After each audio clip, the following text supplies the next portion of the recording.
Bom dia, essa é a nossa aula 4, capítulo 3, Primeira República. Ela é uma aula para terceiro ano. Para a gente começar a pensar a Primeira República ali, a gente tem que começar a desenhar as oligarquias, né? O que são as oligarquias? São poderes locais que vão manter o domínio tanto político quanto muitas vezes econômico de uma certa área, já que eles vão ter como fonte de renda, né, a agricultura ou a pecuária, e aí vão, a partir desse dinheiro, conseguir manter relações de poder numa determinada região, né? A gente vai ter a figura dos coronéis, que vão ser figuras militares ali, chefes políticos locais. A gente tem que lembrar que não existe no início da República uma polícia normal, formal, uma polícia militar formal, uma polícia urbana formal. Então você tem no meio de áreas do sertão, por exemplo, a formação de exércitos independentes. Esses exércitos são subordinados a figuras de poder local. O que é o voto de cabresto? É intimidação ou negociação para garantir o voto. Então esses poderes locais vão exercer esse poder por meio da intimidação, da negociação, e assim vão garantir que você tenha uma rede política na base. Essa rede política da base vai garantir nas instâncias superiores de governo outras pessoas que vão estar representando esse poder. Então você tem ali, por exemplo, a eleição de prefeitos. Esses prefeitos vão garantir depois a eleição de governadores ou políticas governamentais que têm a ver com as políticas do prefeito. Então você vai encadeando uma rede de corrupção que ela é feita desde a base e vai chegar até a presidência da República na cooptação desses votos do cidadão, né? Então lá na base é cooptado os votos, mas eles vão impactar em todo o sistema de governo. Essa ideia do político café com leite é a divisão de São Paulo como produtora de café e Minas de leite. Na realidade, Minas também produzia muito café, né? Seria uma política do café com café, talvez. Mas qual é a ideia essencial aí? Você tem esses dois grandes partidos, né, republicanos, o mineiro e o paulista, e eles vão revezar entre o poder do Brasil, da presidência do Brasil, durante vários anos. Então você tem aí no início, por exemplo, o Partido Paulista do Campos Salles, Rodrigues Alves, depois você tem Afonso Pena, já do Mineiro. Afonso Pena fica doente, a gente tem a entrada de Nilo Peçanha. Nilo Peçanha é o primeiro presidente negro do Brasil, né? Ele é do Partido Fluminense. Logo em seguida do Nilo Peçanha, a gente tem a entrada de Hermes Fonseca, que é um militar. Depois do Hermes Fonseca, aí, com a saída do militar Hermes Fonseca, a gente tem de novo o Partido Mineiro, depois o Paulista, o Mineiro durante muito tempo, e aí por último Washington Luiz, né, do Paulista, que vai ficar no governo até a eleição de Júlio Prestes. Quando Júlio Prestes é eleito, o Partido Mineiro vai apoiar o golpe, né, de 30, ou a Revolução de 30. Os historiadores vão debater aí esse uso do termo, mas a ideia é que em 1930 você tem a derrubada de Júlio Prestes a partir de uma articulação de Mineiro junto com outros estados. Isso vai dar uma quebra de poder. A gente tem o Convênio de Taubaté, que é uma dos reflexos dessa política do café com leite, né? Que é um acordo aí entre cafeicultores e o próprio governo para socializar as dívidas, né, e os prejuízos frutos da baixa do café na virada do século. A gente tem uma série de outros países que também estão produzindo café e essa disputa internacional vai gerar uma queda do valor do café. A gente tem também no início desse século uma procura muito grande por borracha. Por que essa procura por borracha? Porque a industrialização vai produzir produtos como as bicicletas e os carros que vão precisar de borracha em larga escala. Então, no norte do Brasil, a gente vai ter uma exploração muito grande desse material a partir das seringueiras. E a gente tem um fluxo migratório muito grande do Nordeste por causa das secas e da pobreza que tem na área da Caatinga, no sertão durante o período, vai gerar um fluxo migratório muito grande para essa região durante o período. A gente tem também a anexação do Acre ao Brasil e a gente tem que lembrar o contexto de industrialização e urbanização do Brasil. A gente tem um contexto internacional e nacional que vão propiciar esse processo de urbanização. E com esse processo de urbanização a gente vai ter também um surgimento de bairros operários, né? Com as pessoas migrando do campo para a cidade, a gente vai tendo a formação de bairros operários e vai tendo também a exploração desse novo morador urbano pelas indústrias, que vai pagar um baixo salário, vai ter uma alta carga de trabalho e ao mesmo tempo essas pessoas vão ter que pagar altos impostos, pagar um aluguel que é muito caro para morar em cortiços, com condições de vida subhumanas. Essa política de imigração ela tem como objetivo branquear a população brasileira. A gente tem que lembrar aqui que a gente está no período a qual a ideia do eugenismo está muito marcante, a ideia do nazismo e do fascismo está também em ascensão na Europa nesse início de século. Então você tem uma série de pessoas fugindo dessas guerras e desses conflitos europeus chegando no Brasil e sendo acolhidas sobre a ideia de quê? De que em algumas gerações o Brasil, a população brasileira iria se tornar branca com a chegada desses europeus. Ou seja, você traria europeus para poder branquear a população brasileira. Por que isso? Porque a gente acabou a escravidão, foi o último país das Américas a acabar com a escravidão. A gente proclama a república e a gente é um dos países com maior população negra das Américas, por causa da escravidão. Então você tem no início do século uma medida que busca mudar essa feição do brasileiro, que busca mudar inclusive esse estigma internacional que se tem sobre o brasileiro. Então você trazer a população branca para cá é você civilizar o povo brasileiro. Essa ideia de você trazer o progresso com isso.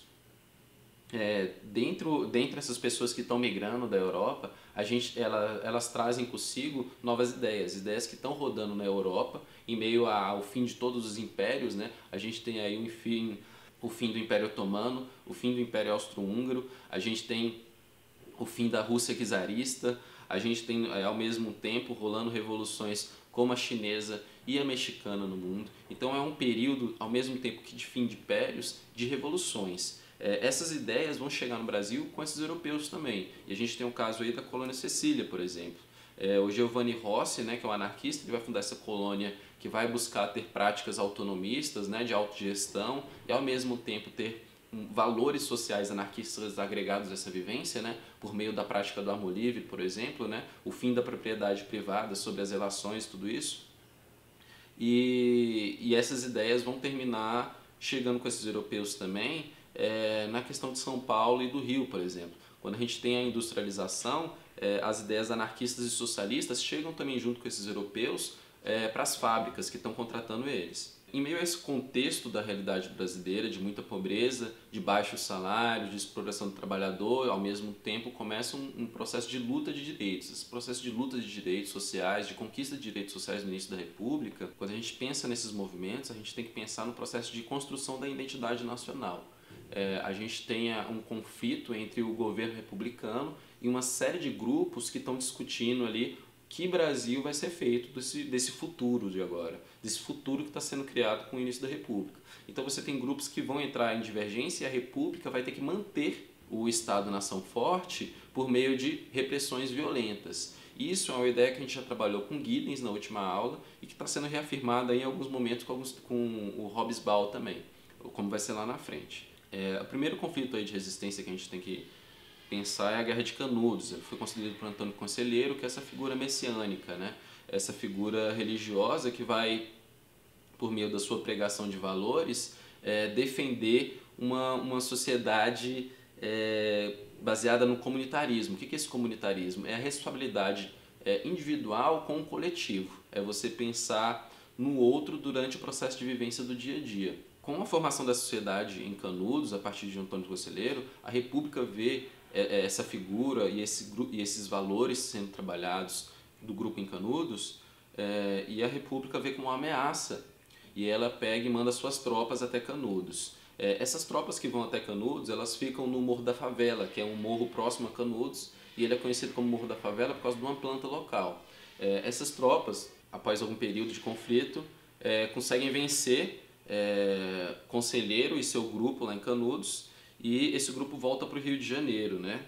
Esse grupo do Exército Republicano levando o nome do Morro da Favela para o Rio de Janeiro. Em 1912 a gente tem a Guerra do Contestado, já na região sul do Brasil.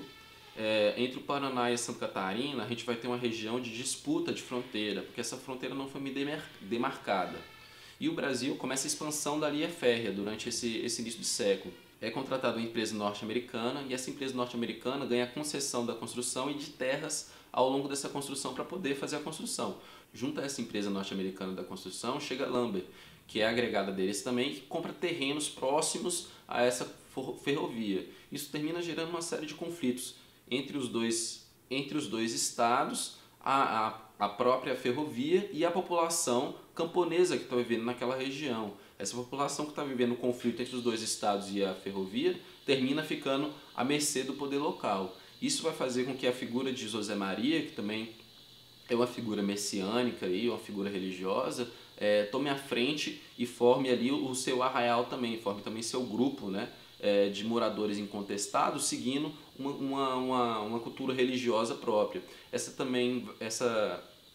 Esse grupo de José Maria incontestado vai ser visto também como uma ameaça à república, como uma insurgência à república. E a partir disso a república manda suas tropas, que acaba também com o contestado. Já na região do Nordeste, entre a Bahia e o Ceará, a gente vai ter a região ali da Caatinga. E nessa região da Caatinga, uma região a oeste do Brasil, que a gente tem que pensar o seguinte. No início da colonização, os portugueses não tinham como adentrar o oeste brasileiro. Eles tinham uma grande dificuldade de adentrar, porque você tinha uma mata fechada de difícil acesso, você tinha uma série de indígenas que estão mantendo seus territórios e muitas vezes não resistiam à chegada desse europeu. Então você tem uma série de dificuldades aí também por exemplo, de pessoal. Você tem poucas pessoas, poucos recursos chegando nesses navios, que muitas vezes chegam aqui em situações lamentáveis, né? Em situações de doença, de extrema sujeira, de desnutrição. Então esses portugueses vão ter uma dificuldade de adentrar. Com o início da colonização, você vai ter algumas sociedades sendo formadas ao redor do litoral brasileiro. Mas você demora séculos até essa sociedade colonial conseguir adentrar o oeste brasileiro. Então a gente tem ali no início da colonização uma série de fazendeiros que vão tentar adentrar e colonizar essas áreas, né? A partir ali do século XVIII, a gente vai ter o chamado cangaço independente, que é o quê? Esses fazendeiros no oeste brasileiro tentando manter o seu domínio sobre as áreas. Para manter esse domínio sobre as áreas no meio do oeste brasileiro, eles têm que manter exércitos locais para conseguir manter afastado, por exemplo, a ameaça dos indígenas e ao mesmo tempo manter protegido seu rebanho e sua área de agricultura como um todo, sua área de plantação.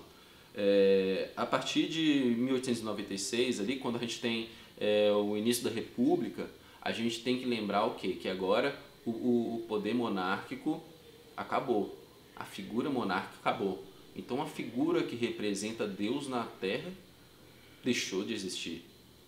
Isso dá uma brecha de poder. Essa brecha de poder deixada pela figura do rei, a extinção da figura do rei, início da República, o que significa essa República, ainda é pouco claro. E isso vai propiciar que alguns movimentos terminem quebrando com a lógica de poder local.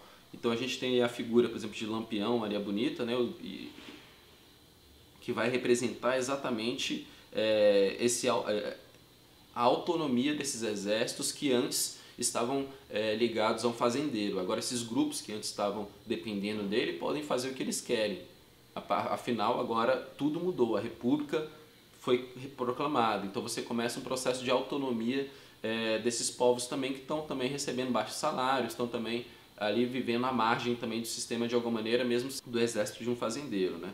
O Hobsbawm, ele vai defender, o historiador, essa ideia do banditismo social. Qual é a ideia? É aquela mesma ideia que o Giddens vai dar também na última aula, de alguma maneira. O Estado-nação, para ele se fortalecer, para ele ser formado, para a República ser formada e se consolidar, ela vai ter que manter o monopólio da violência. O Estado vai ter que se impor para essa população e deixar claro para a população quem é que manda. Então a gente vai ter aí o banditismo social surgindo como resultado dessa violência do Estado também. O Estado é violento, então a gente vai responder o Estado.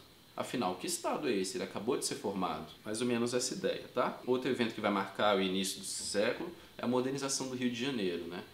Inspirado lá na reforma urbana de Paris, que tinha acontecido algumas décadas atrás, qual muitos cariocas estavam visitando, né, durante esse período de Belle Époque. A Belle Époque é esse período aí entre unificação do Império Austro-Húngaro e a Primeira Guerra Mundial, que é um período de paz, né? A chamada paz armada, né?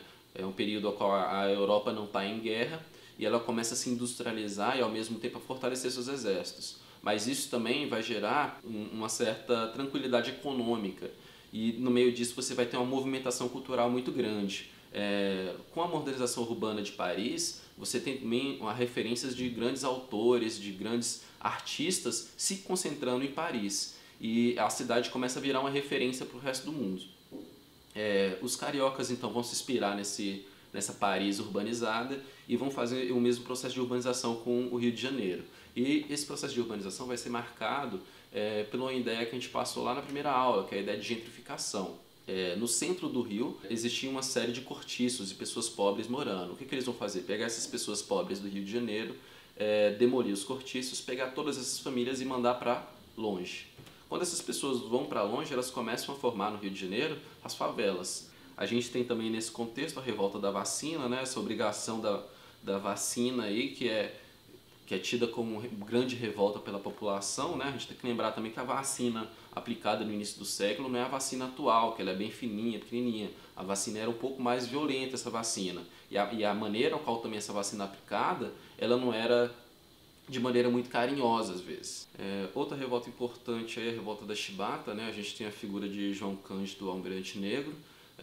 Os marinheiros eles estão recebendo baixos salários, eles estão sendo chicoteados, né? Que é um código militar ainda do período da monarquia. Esse código militar também vai garantir, de alguma maneira, benefícios militares, né? Você tem dentro da Marinha uma divisão racial muito clara. O alto escalão você vai ter pessoas brancas e o baixo escalão da hierarquia militar pessoas negras, marcando assim um conflito na revolta da Chibata que não é só um conflito por melhores condições de trabalho de marinheiro, mas também é um conflito que é racial. O almirante negro junto com alguns marinheiros vão dominar 2 navios no porto do Rio de Janeiro. Esses navios são navios de guerra, então eles estão armados, né, com as armas voltadas para a capital. Então logicamente que o governo vai dialogar com esses marinheiros, né? A Marinha, juntamente com o governo, abre então uma comissão, vai negociando com João Cândido e com os outros marinheiros, e após uma longa negociação, os marinheiros se rendem. O acordo da negociação não é cumprido, João Cândido perde o seu cargo, termina vivendo aí como peixeiro durante muito tempo, e só na década de 50 ele é reconhecido. E aí é importante a gente lembrar que em 2008, na véspera da eleição do Barack Obama, a gente tem a inauguração de uma estátua em homenagem a João Cândido lá no Rio de Janeiro, perto do Porto. Em 1917 a gente tem a greve geral do Brasil, né?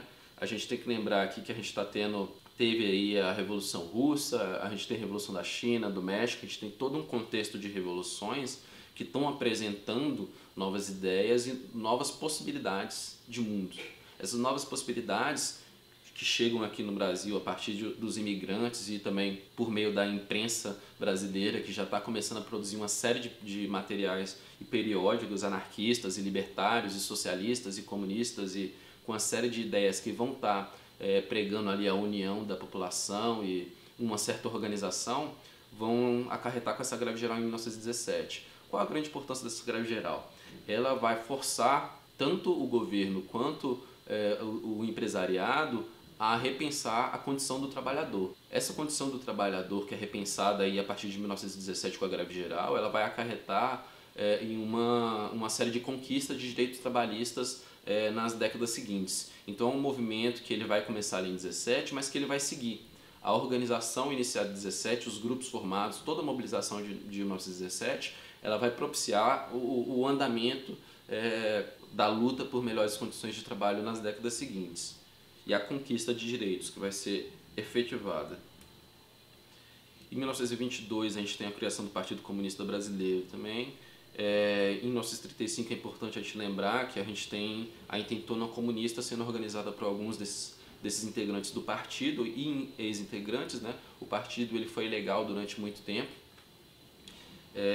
Aí uma foto curiosa, no mínimo, pra gente, que é o Oscar Niemeyer, junto com o Luiz Carlos Prestes, em uma exposição lá no Rio de Janeiro, do Partido Comunista. Em 1930 a gente tem o golpe, né, como foi visto lá no início, a gente tem a política do café com leite, ao qual Minas e São Paulo estão dividindo o poder. Em determinado momento, o Minas Gerais apoia um golpe de Estado para tirar São Paulo do poder. Então você tem aí a Getúlio Vargas subindo ao poder e a gente começa a Era Vargas, e aí dá o início à Segunda República, que vai durar até 1937, que é quando a gente tem a nova Constituição. E aí a gente vai estudar nas próximas aulas. Qual o grande lance do Getúlio Vargas aí que vocês têm que lembrar? É de que ele foi ao mesmo tempo que apoiado pela população, ou por parte da população, ele também foi odiado por parte da população, porque o governo dele apoiou os militares, apoiou a censura, foi um governo repressivo. Então você tem parte da população apoiando e parte não. Por último aí, gente, as questões, que é para orientar o estudo, né? Aí a questão 23 a 31, lembrando que eu vou responder essas questões no final do bimestre, que é daqui a 2 aulas. Aí as referências e sugestões, eu botei diversas músicas, botei alguns filmes, documentários. Tem 2 livros aí, Os Sertões, aconselho que vocês leiam O Cortiço. Essa exposição online Avante São Paulo é muito boa, do início do século em São Paulo. Além de outros textos aí da bibliografia, tá, gente? Existe muita produção sobre a Primeira República, por quê? Porque quando a gente começa a Primeira República, começa o questionamento do que significa ser brasileiro. Então existe um alvoroço muito grande nacionalista na época, que vai terminar gerando uma série de produções muito grandes nessa época, tanto de filme quanto de pesquisa, de tudo. Aí a bibliografia ficou bem extensa dessa aula. Tentem ver o Mário Chagas aí, ele tem esse documento que chama República em Documentos, ao qual ele vai trabalhar a obra de arte Compromisso Constitucional. É bem interessante esse material. E é isso. Por último, aí uma imagem do 7 de setembro, depois que Getúlio Vargas toma o poder, né? Achei essa imagem bem curiosa, me lembrou alguns desfiles aí dos últimos tempos. E é isso, gente. A aula acaba aqui. Próxima aula, capítulo 4. Procurem fazer as atividades e mandem as dúvidas. Até a próxima.